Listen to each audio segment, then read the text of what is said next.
What if the person who promised to love you forever was actually hunting you?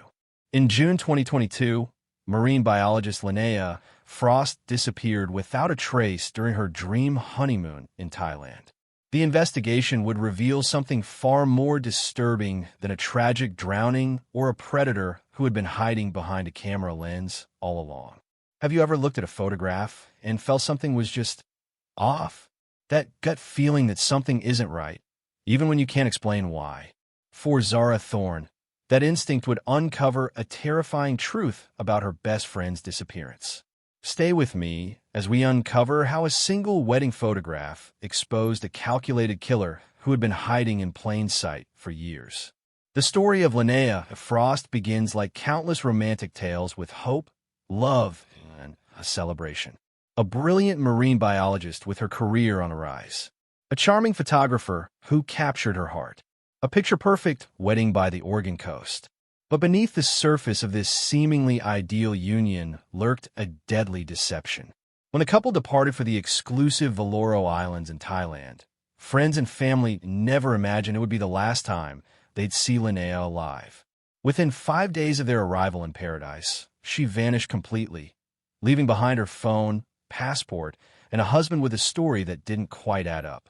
Thai authorities initially ruled it a tragic accident. Another tourist swept away by treacherous currents. Case closed. But sometimes, tragedy refuses to stay buried, especially when the evidence speaks from beyond the frame of a perfectly composed photograph. For 3 months, the truth remained submerged until a discovery inside a hidden memory card changed everything. The revelation would transform a presumed accident into a calculated crime, exposing a suspect whose real identity remained as mysterious as his motives. This isn't just a story about murder. It's about the masks we wear, the truths we hide, and how the most crucial evidence often hides in plain sight waiting for someone to look closer. Before we begin this chilling story, make sure to hit subscribe and turn on notifications so you never miss a JPX story file. If you appreciate well-researched true crime content, your support helps our channel grow. Linnea Frost was exceptional by every measure. At 29, she had already distinguished herself in the competitive field of marine biology with groundbreaking research on coral reef preservation. Colleagues described her as brilliant but unpretentious, a woman whose passion for ocean life was matched only by her loyalty to friends and family. Linnea could light up any room, recalled her research partner, Dr. Naomi Kwan. She had this rare combination of scientific precision and pure joy. When she talked about her work, you couldn't help but be captivated. Born to a middle-class family in Pinecres, Oregon, Linnea remained close to her roots despite her academic success. She called her parents weekly, hosted monthly dinners for her tight-knit group of friends, and volunteered at the local aquarium teaching children about marine conservation. It was at one of these educational events in early 2021 that she first encountered Declan Murray. He showed up with his camera, remembered aquarium director Marcus Fenton, said he was doing a photo series on passionate people for his portfolio. He asked specifically to photograph our marine biology demonstrations. Declan Murray had appeared in Pinecres just 3 years earlier, opening a small photography studio that quickly gained attention for striking portraits and dramatic landscape shots. At 31, he presented himself as a self-taught photographer who had traveled extensively before deciding to put down roots in the quaint coastal town. Few questioned his background. His charming demeanor and undeniable talent behind the camera opened doors throughout the community. Yet, notably, he maintained no close friendships. Acquaintances described him as private but pleasant, always willing to contribute to community events but reluctant to discuss his past. The romance between Linnea and Declan ignited rapidly. Within 2 months of meeting, they were inseparable. By month 4, Declan proposed during a sunset photography session on the beach. It was like watching a movie, Zara Thorne, Linnea's best friend since childhood, later recalled. One minute, they were hardly dating. The next, they were planning a wedding. When I asked Linnea if it felt too fast, she just said, when you know, you know. Their wedding at the historic Pinecres Lighthouse on June 12, 2022, appeared flawless. Guests commented on the breathtaking ceremony, the elegant reception, and how radiant Linnea looked in her custom gown. Yet a few attendees noted moments of tension. During the toast, Declan seemed distracted, reported Linnea's cousin, Valerie Park. There's this moment when he gripped his champagne glass so hard I thought it might shatter. When I asked if he was okay, he smiled and said he was just overwhelmed with happiness. Looking back, other subtle warning signs emerged. Declan's wedding guest list included no family members and only 2 acquaintances from his photography network. He possessed an almost obsessive interest in photographing Linnea near water, at the beach, by pools, on boats, creating an extensive collection of images that, in retrospect, felt methodical rather than romantic. Most telling was his insistence on a secluded honeymoon destination. When Linnea initially suggested Italy, Declan gently steered her toward the remote Velloro Islands instead. "You deserve somewhere exclusive," he told her. "Somewhere off the beaten path where I can photograph you against pristine waters." A seemingly thoughtful gesture from a devoted husband that now resonates with calculated precision. The Velloro Islands rise from the Andaman Sea like emerald jewels, a cluster of lush, forested land masses surrounded by crystalline waters. Accessible only by private boat or helicopter, these exclusive islands represent the pinnacle of luxury isolation. Among them, the Azura Resort stands as the crown jewel. 16 overwater bungalows perched above vibrant coral reefs, each one costing upwards of $2,000 per night. Linnea and Declan arrived on June 16, 2022, greeted with champagne and flower garlands by their personal concierge, Malia Twan. They appeared very much in love, Malia later told investigators. Mrs. Murray was excited about the snorkeling opportunities. Mr. Murray seemed particularly interested in the privacy features of their bungalow, specifically asking about security cameras and staff scheduling. Resort records documented the couple's first 3 days in meticulous detail.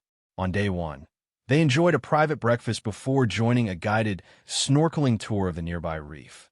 Declan took dozens of photographs of Linnea swimming above colorful coral formations.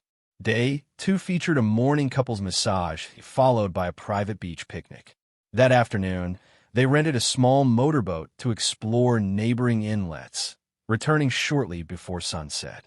Security footage captured them dining at the resort's beachfront restaurant, holding hands across the table. Their 3rd day began with sunrise yoga on their private deck. They spent the afternoon hiking to an inland waterfall, where fellow guests reported seeing them take numerous photographs. The evening concluded with a seafood dinner under the stars, paired with the resort's signature cocktails. They ordered 4 blue coral drinks between them, confirmed bartender Anurag Panya. "It's our strongest cocktail: vodka, blue curacao, and coconut rum." Mr. Murray insisted on carrying the last round back to their bungalow himself, which was unusual since we offer butler service. Security cameras recorded the couple returning to their overwater villa at 10:47 p.m. Linnea appeared to be leaning slightly on Declan for support as they walked. This would be the last verified sighting of her alive. According to Declan's official statement, he awoke around 9:30 a.m. on June 20th to discover Linnea's side of the bed empty. The sheets were rumpled, suggesting she had slept there. Her phone remained plugged into the charger on her nightstand. Her passport sat untouched in the room safe. "I assumed she'd gone for an early swim," Declan told authorities. She'd mentioned wanting to photograph the reef in the morning light. "When I checked the deck, I noticed her turquoise swimsuit, white cover-up, and waterproof camera were missing." Declan claimed he spent the next 2 hours alternating between waiting in the bungalow and checking nearby swim areas. Yet resort staff confirmed he ordered room service breakfast for 1 at 10:15 a.m. and consumed it on his private deck. It wasn't until 12:04 p.m., nearly 2.5 hours after allegedly discovering his wife missing, that Declan approached the front desk to report her disappearance. He was remarkably composed, front office manager Priya Nairan recalled. He mentioned the missing items very precisely, almost as if reciting from a list. "When I expressed immediate concern and suggested we contact authorities, He hesitated and said, "Let's not overreact. She's probably just lost track of time." Despite Declan's apparent reluctance, the resort implemented their emergency protocol. Within 30 minutes, staff had mobilized on boats and jet skis to search the surrounding waters. By 1:30 p.m., local police and Coast Guard units had arrived, launching what would become one of the most extensive search operations in the region's history. What do you think is the most suspicious aspect of Declan's behavior so far? The delayed reporting, or something else? The search for Linnea Frost expanded rapidly over the next 48 hours, becoming one of the most extensive rescue operations in the region's history. Four Coast Guard vessels patrolled the surrounding waters while a helicopter conducted aerial sweeps. 12 professional divers methodically examined the reef systems surrounding the bungalow, working in rotating shifts to ensure continuous underwater coverage. Resort staff mobilized every available employee, from housekeepers to kitchen staff, to comb the beaches and forest trails of the island. Local fishing boats joined voluntarily, extending the search perimeter to neighboring islands. By day 2, the American embassy had been notified of an American citizen missing under uncertain circumstances. FBI agent Tessa Rodriguez, stationed at the Bangkok field office, arrived the following morning to liaise with Thai authorities. My initial assessment identified 4 troubling aspects of this case, Agent Rodriguez later wrote in her preliminary report. First, the absence of any physical evidence. No body, no camera, not even a stray article of clothing, struck investigators as unusual given the exceptional visibility of the Velloro waters. The resort's lagoon had an average depth of 20 feet with visibility extending to 60 feet. If Linnea had drowned near the bungalow, her body should have been readily apparent to searchers. Second, weather reports confirmed unusually strong currents on the morning of June 20th, conditions that would have triggered a standard safety warning to all guests. Yet Declan claimed no one had cautioned them about water conditions that morning. "We always notify guests of dangerous conditions," insisted activities director Krung Karawampura. "It's a resort policy." Red warning flags would have been visible from their bungalow, and a notice would have been slipped under their door before 7 a.m. Third, Declan's delayed reporting continued to raise questions. Security footage confirmed he had ventured onto their private deck multiple times that morning, appearing to look out at the water, yet waited over 2 hours to report his wife missing. Finally, housekeeping staff noted the couple's bungalow was immaculately clean when they gained access, unusually so for guests on their 4th day of stay. "Most guests accumulate some clutter," observed head housekeeper Watana saying. Their room looked as if it had been thoroughly cleaned. All surfaces were wiped down. No fingerprints on the glass tables or door handles. Even the bathroom was spotless. When Agent Rodriguez interviewed resort staff, concierge Malia Tuan provided particularly noteworthy observations about Declan's behavior throughout the stay. Mr. Murray was fixated on photographing his wife in the water. Not just casual vacation photos, he had very specific poses he wanted. Her floating face down, her swimming away from the camera, her appearing to struggle against waves. At the time, I thought he was just being artistic. When confronted with these inconsistencies, Declan's demeanor shifted markedly. According to interview transcripts, he became defensive and argumentative. "You're trying to twist this into something it's not," he told investigators. "My wife is missing, possibly dead, and you're treating me like a suspect? I didn't receive any warning about currents. I cleaned our room because Linnea liked things tidy. And yes, I take photos of my wife swimming. I'm a professional photographer. Stop looking for problems where there aren't any." After 2 weeks of investigation and with no body recovered, Thai authorities reluctantly classified Linnea's case as an accidental drowning. Despite Agent Rodriguez's reservations, the evidence remained circumstantial. Without concrete proof of foul play, they had no grounds to detain Declan. On July 5, 2022, Declan Murray boarded a flight back to the United States, carrying his wife's belongings in her suitcase.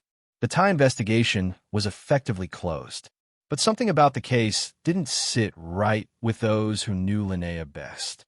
And what they were about to discover would transform this tragic accident into something far more disturbing. The autumn rain fell in soft sheets on the day of Linnea's memorial. Her absence hung in the air like a physical weight as mourners gathered at the lakeside chapel, where she and Declan had exchanged vows just 3 years prior. Declan Parker stood near the entrance, accepting condolences with a composed demeanor that struck some as unusual. His eyes remained dry throughout the service, his responses to well-wishers seemingly practiced. "Thank you for coming." Linnea would have appreciated it, he repeated, the phrase unchanged regardless of who approached. In the third row sat Zara Thorne, Linnea's closest friend since college. She watched Declan intently, noting how he referred to his wife exclusively in past tense barely a week after her disappearance had been reclassified as a presumed drowning. During the eulogy, Linnea's brother Michael broke down mid-sentence. "My sister loved life too much to leave it willingly," he said, his gaze fixed on Declan. The reception afterward was held at the Parkers' home. Declan had arranged everything meticulously, from the catering to the framed photographs of Linnea displayed throughout the living room. Yet something about perfection felt hollow. Detective Morris observed from a corner, cataloging who attended and how they interacted with the widower. Notably absent were several of Linnea's colleagues from the Wildlife Conservation Foundation, where she had volunteered. "He's already packed away most of her clothes," Zara whispered to Morris. Said he couldn't bear looking at them. 3 days later, Declan returned to his accounting firm. His colleagues were shocked by his quick resumption of normal activities, but he explained it as what Linnea would have wanted. Zara received a text from him that evening. Could use help sorting through Lynn's personal items for donation. Tomorrow afternoon. She agreed, though her unease had grown since the memorial. Something about Declan's grief felt performative, too clean and contained. The following day, they worked methodically through Linnea's belongings. Declan seemed detached, categorizing items with the efficiency of someone cataloging a stranger's possessions. She would want her books donated to the Children's Hospital, he said, not looking up. The travel guides can go to Goodwill. While organizing Linnea's desk, Zara came across a worn leather journal. "Her travel diary," Declan said. "You can have it if you want." Always meant more to her than to me. Later that night, alone in her apartment, Zara flipped through the journal. Between the final pages, tucked into a small pocket she nearly missed, was a micro SD card labeled only with the date of Linnea's disappearance. With trembling hands, Zara inserted the card into her laptop. The screen filled with a series of photographs, not of idyllic mountain landscapes as expected, but of documents, financial records, account numbers, and a handwritten note from Linnea. "If anything happens to me, give these to Detective Morris." Zara's phone buzzed with a text from Declan. "Did you find anything interesting in Lynn's things?" She stared at the message, then at the evidence on her screen. The timing wasn't coincidental. Somehow he knew. "Just memories," she typed back, her heart racing. Nothing important. When her doorbell rang 10 minutes later, she knew exactly who it was. Zara didn't open the door. Instead, she slipped the memory card into her pocket, grabbed her keys, and exited through the fire escape. From the parking lot, she watched Declan knock again, then peer through her window. The next morning, she walked into the police station and requested Detective Morris. "I need to show you something," she said. Her voice was low and urgent. "It's about Linnea Parker." In a small conference room, Morris inserted the memory card into a department laptop. The images that appeared weren't the typical vacation photos or nature landscapes one might expect from a travel enthusiast like Linnea. "These are all from their wedding," Morris noted, clicking through dozens of photographs. Zara leaned closer. "Look at Linnea's face in every image. It's deliberately obscured. Indeed, in each photograph, Linnea's face was blurred or shadowed, while Declan remained in perfect focus. Some photos captured her from odd angles or distances that seemed calculated rather than coincidental. "This isn't amateur photography," Morris said. "These are surveillance-style shots." The detective checked the metadata. "These files were modified the day after Linnea disappeared," he said, pointing to the timestamp. Why would someone edit wedding photos right after their spouse vanished? Morris brought in digital forensics expert Kira Wilson, who began analyzing the images. Meanwhile, he assigned a team to dig deeper into Declan Parker's background. By evening, the investigation had uncovered disturbing facts. The name Declan Parker only existed in official records for 4 years before his marriage to Linnea. His social security number matched a deceased child from Pennsylvania. His employment history contained gaps that aligned with extended business trips abroad. We've obtained a warrant to search the Parker residence, Morris informed Zara the next day. Declan is at work. We'd like you to accompany us. Identify anything unusual. The house appeared normal at first glance. Tasteful furniture, framed travel photos, books neatly arranged. Yet when they checked the basement, they found a door concealed behind a bookshelf. Inside was a small room containing newspaper clippings about missing women from various states and countries. Each disappearance followed a pattern. Young professional women, often travelers, presumed drowned in boating or swimming accidents. Bodies rarely recovered. "Check this," an officer called out, holding up a folder of passport records. The photos showed Declan with different hair colors and styles, using different names. Most alarming were the entry stamps showing his presence in locations where women had disappeared: Lake Como, Italy, Queenstown, New Zealand, Anchorage, Alaska. "He's not just a killer," Morris said quietly.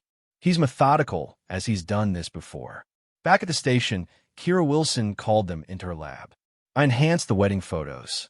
Look at this reflection in the champagne glass." On her screen was a zoomed-in image of a glass flute. In its curved surface, reflected with perfect clarity, was Declan watching Linnea from across the room. His expression was cold, calculating, nothing like a groom admiring his bride.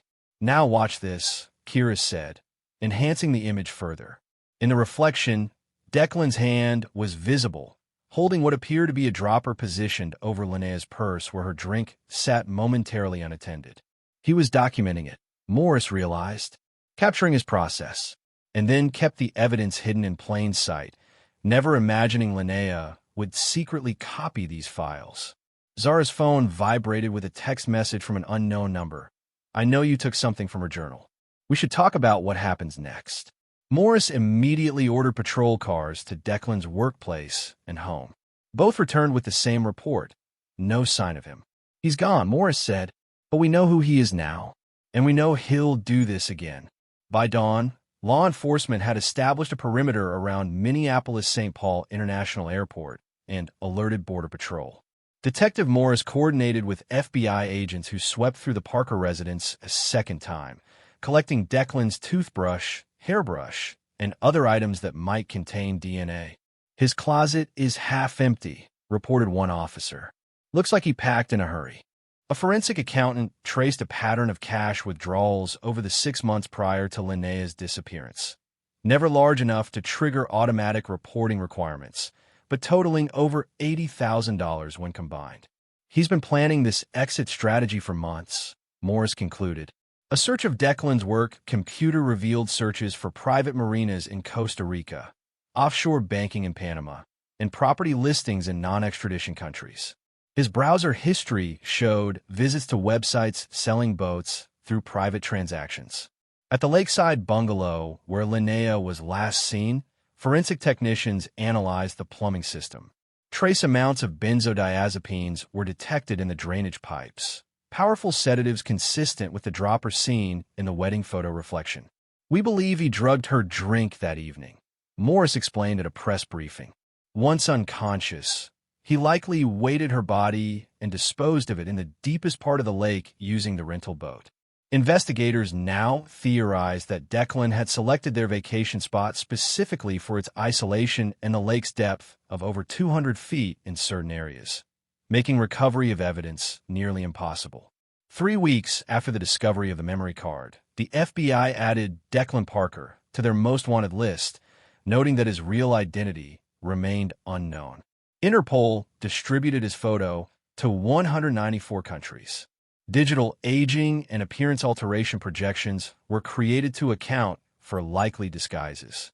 Zara Thorne partnered with Linnea's family to establish the Linnea Frost Foundation, which provided resources for investigating suspicious drownings of women worldwide. The foundation also funded swimming and boating safety education programs. Linnea was cautious by nature, Zara told reporters at the foundation's launch. If someone like her could be deceived, anyone could. We want to make sure other families get answers. 6 months after beginning the investigation, Detective Morris, now promoted to the FBI's Behavioral Analysis Unit, kept an enlarged copy of the enhanced wedding photo on his office wall.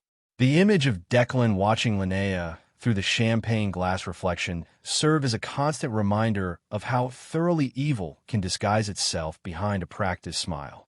The case file remained open, with occasional tips coming in from various countries.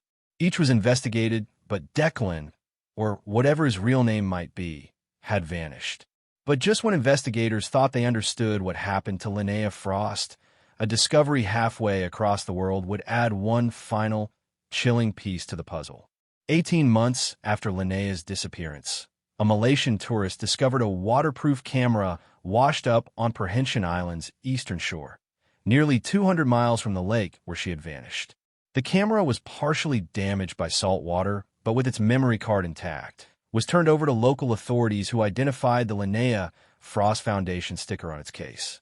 Within days, the camera arrived at FBI headquarters. Forensic technicians confirmed it was the Olympus TG-6 registered to Linnea, purchased weeks before her final trip. Most of the images were corrupted, explained the technical analyst, but we managed to recover 27 photographs. The first 25 showed what appeared to be typical vacation moments. Linnea smiling at breakfast, a sunset over the lake, local wildlife, and stunning mountain landscapes.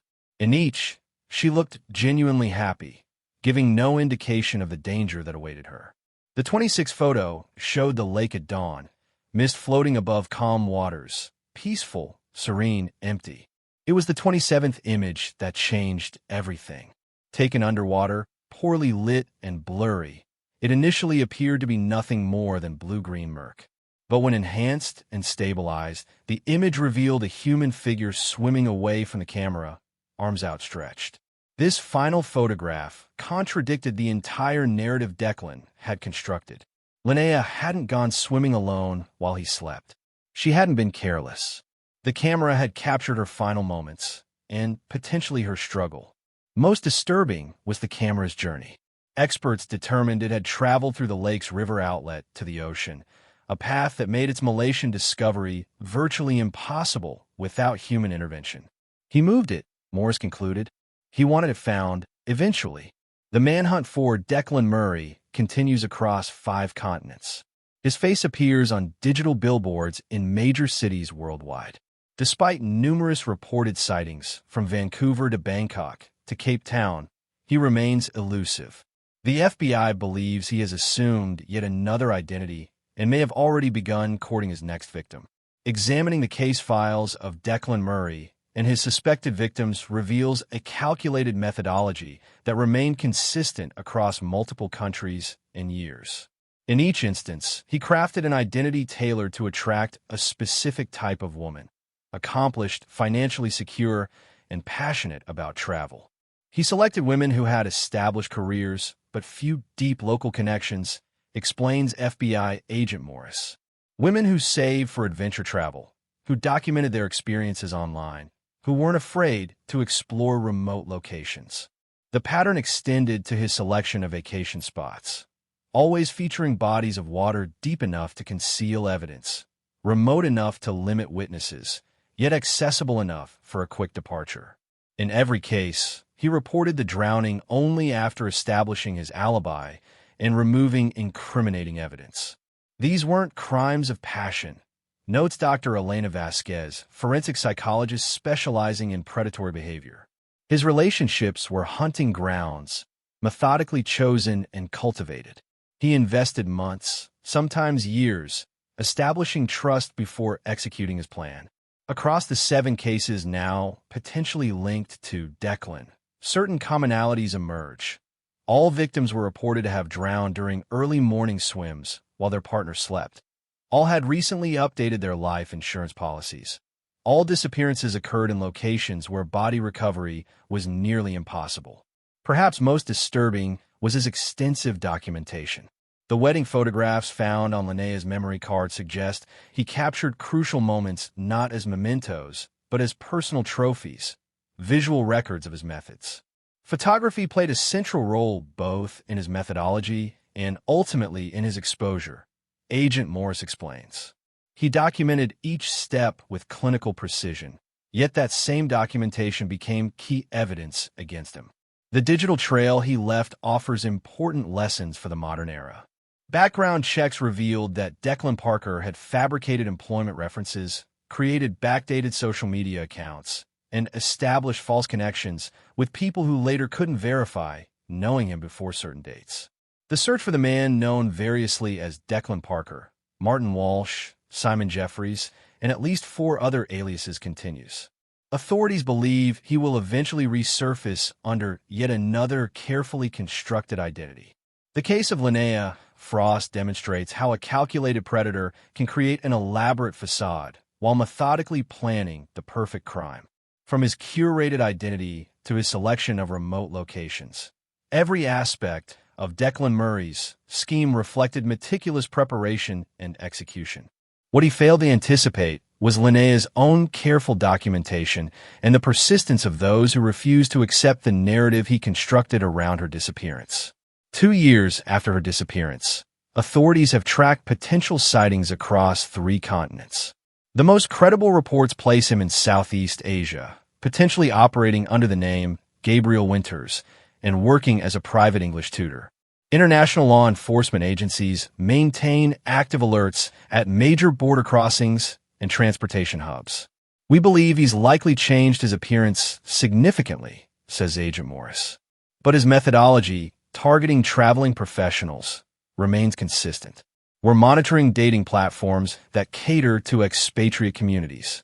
Linnea's case has prompted substantial changes to resort safety protocols worldwide.